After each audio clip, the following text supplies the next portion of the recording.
Hi, everyone. Welcome to Digital Experience. This is our iteration retro. Today is Thursday, March 23rd, and we'll go over some of the things that went well and things to improve on from the last 2-week period. First up for things that went well is Nathan. Thanks, Laura. Yeah, I want to give a massive thank you, TM, for jumping on. Like, I think there's two or three 1510 release post issues that the team popped up with. Christine had asked if we can get them out in like a day or two for the 1510 release, and we did it. And I went through and looked at their 1510 retro, and like the only thing that went well was like found a team that can, fix our bugs quickly kind of thing. And I was like, yeah, that's us. So huge thank you. Then also for the homepage thing, that we had a timeline to get it released yesterday, and we did. So amazing. Thank you. Laura, I think you got the next one.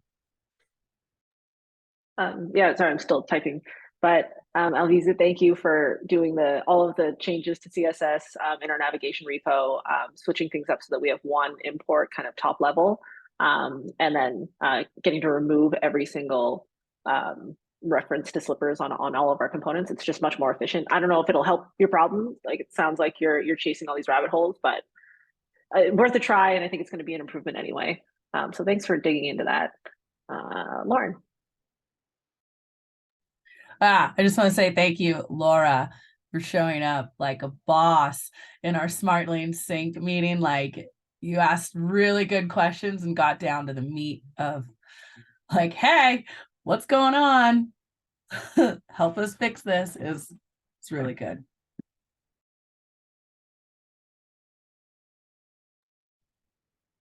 I think I've got the next under things to improve. So we're working on this free trial landing paid search page. And like ideally when you land on this page, you'd be able to just fill out the form right there. But because it's on the product side to like sign up for a free trial, we can't embed the form on the like about.gitlab side of the website. This has been like a blocker for a couple of years now. Not sure what the answer to it is, but I just want to call it out that we had to completely pivot from what we were planning on doing because of this issue. So I'm gonna think about.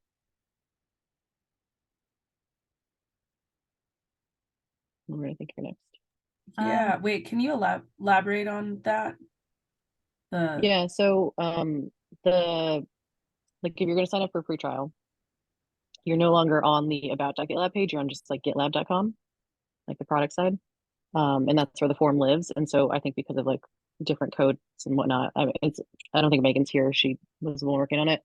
But there was no way to like move that form from the product side to our side of the website.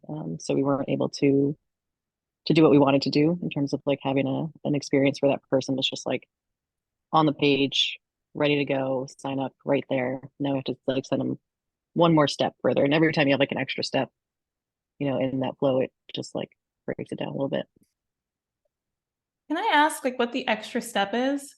Like, is it, because I was just thinking like maybe the login cookie can help because we'll be able to see if that person is logged in and then expand on that later.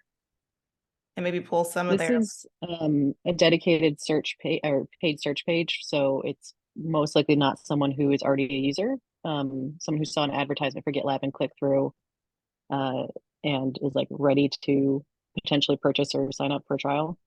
So unlikely that they'd be an existing customer, but the extra step is just like instead of embedding the form right on the page that they go to, now we have to like click a button to go to another page to get the form that they wanted. So it's just one, not a huge step, but it is an extra step. And just anytime you have an extra step in UX, usually you get drop off.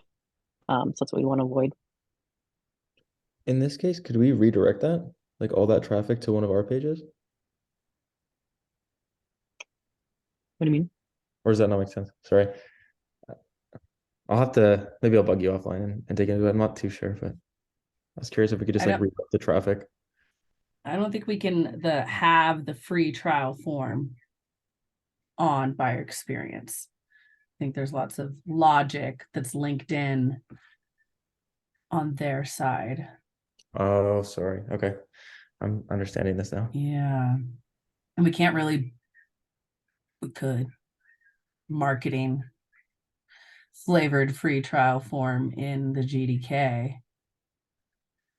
Yeah, brainstorming session there. Yeah. Uh, One could argue it really should be on our side because they're not a customer until they get through that. And then they'd be in the product, but that's a whole other conversation. Murky waters there. Mm.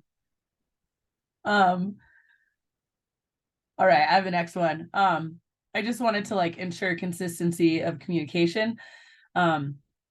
If what you're working on isn't happening in GitLab, like it's not code or merge requests or, you know, collabing with people in issues, just like every once in a while, I don't know, drop a thread in the issue with just a little update of what's going on, what work has taken place. This shows movement and it enables us to recall the actions that needed to be done to complete those issues. And it just, yeah, really helps. Actually, I want to piggyback on that. It's I noticed this especially helpful when dealing with third-party vendors, like when we were dealing with SmartLing and just kind of those conversations that happen sometimes just in email threads. And then you're like, hey, like I didn't know this happened. I'm like, oh, it was an email with me and I don't know, the rep from SmartLink. So even some of those communications, just getting them publicly. Like I learned my lesson with SmartLink. Yeah, and we can make things private. Like if you're not sure if it should be a public thread, we'll just, you know, make the thread private or the whole issue. But at least it allows us to look back and find all that stuff because we're working on really complex things, and it's nice to have like a single source of truth where that's all documented if it's not in the handbook or something.